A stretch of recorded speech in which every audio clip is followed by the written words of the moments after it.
Good evening. I'm Sheila Anson. I was born and raised here in Washington. I am a 1974 graduate of Chicago Valley High School, and I'm here for the first week of, or the first annual banned book week.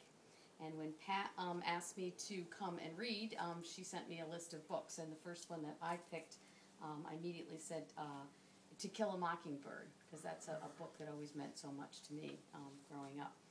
And one of the things that I read about, I never realized that To Kill a Mockingbird was one of a banned book, but despite its themes, it was subject to campaigns for removal from public classrooms, often challenged for its use of racial division.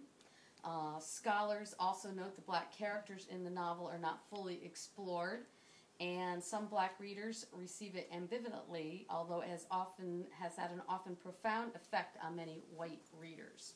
So I'm just going to read a few passages from that book.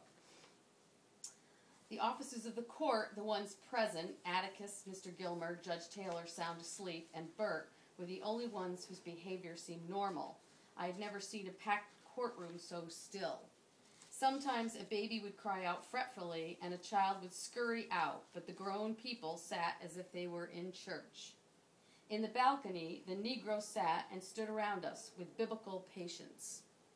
The old courthouse clock suffered its preliminary strain and struck the hour, 8 deafening bongs that shook our bones. When it bonged 11 times, I was past feeling, tired from fighting sleep. But I must have been reasonably awake, or I would not have received the impression that was creeping into me. It was not unlike one I had last winter, and I shivered, though the night was hot. The feeling grew until the atmosphere in the courtroom was exactly the same as a cold February morning, when the mockingbirds were still, and the carpenters had stopped hammering on Miss Maudie's new house, and every wood door in the neighborhood was shut as tight as the doors of the Radley place. A deserted, waiting, empty street, and the courtroom was packed with people. A steaming summer night was no different from a winter morning. Mr. Tate, who had entered the courtroom and was talking to Atticus, might have been wearing his high boots and lumber jacket. Atticus had stopped his tranquil journey and had put his foot onto the bottom rung of a chair, as he listened to what Mr. Tate was saying.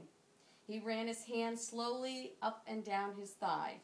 I expected Mr. Tate to say any minute, "Take him, Mr. Finch." But Mr. Tate said, "This court will come to order," in a voice that rang with authority, and the heads below us jerked up. Mr. Tate left the room and returned with Tom Robinson. He steered Tom to his place beside Atticus and stood there. Judge Taylor had roused himself to sudden alertness and was standing up straight, looking at the empty jury box. What happened after that had a dreamlike quality. In a dream, I saw the jury like underwater swimmers, and Judge Taylor's voice came from far away and was tiny. I saw something only a lawyer's child could be expected to see, could be expected to watch for, and it was like watching Atticus walk into the street, raise a rifle to his shoulder, and pull the trigger, but watching all the time, knowing that the gun was empty. A jury never looks at a defendant it has convicted, and when this jury came in, not one of them looked at Tom Robinson. The foreman handed a piece of paper to Mr. Tate, who handed it to the clerk, who handed it to the judge. I shut my eyes. Judge Taylor was polling the jury. Guilty, guilty, guilty, guilty. I peeked at Jem.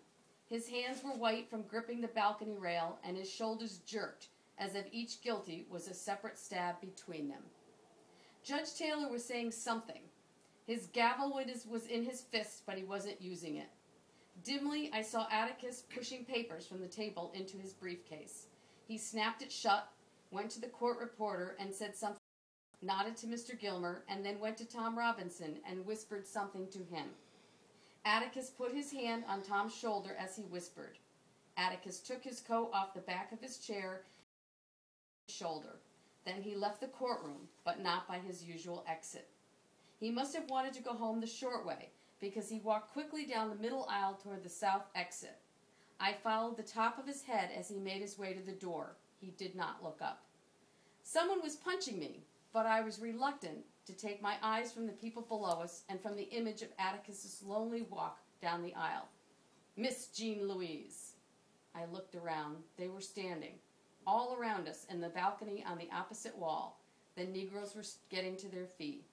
Reverend Sykes's voice was as distant as Judge Taylor's. Miss Jean Louise, stand up. Your father's passing. And that just brought to me a meaning of respect. And that's been a movie and a book that I've always respected. Thank you.